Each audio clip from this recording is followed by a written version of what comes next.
When I was growing up, the myth was that sugar causes ADHD, which is not true. In fact, it's the other way around. The people with ADHD love sugar.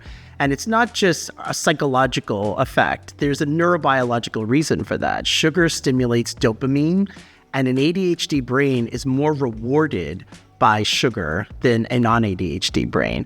In the mid-90s, I was going to class, I was in graduate school, and there was a store near my house that sold slushies, which is basically like 1,000 milligrams of sugar. And I got this cherry slushie, slurped it down, and I kid you not, it activated parts of my brain and those dopamine pathways that said, oh my gosh, this is so good. It was euphoric. I went to class. On my way home, bought another one. I had family at my house, and I said, guys, you have to try this. It tastes so good.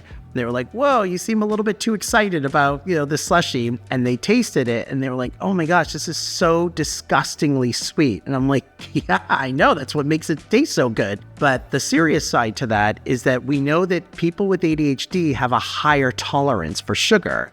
But it doesn't mean their body does, because we don't get those cues that say, whoa, too much sugar, like too sweet. And in fact, a lot of nutritionists and dietitians will say it's not just what we're eating, but what we're not eating that's impactful. And the other problem with sugar is that it can temporarily fill us up and provide us a lot of energy, which means that we're not eating protein and more fortifying, nutrient-dense foods. So now you have a lot of sugar and you're not having enough of the protein to balance it out, which is actually a bit of a double whammy for the body.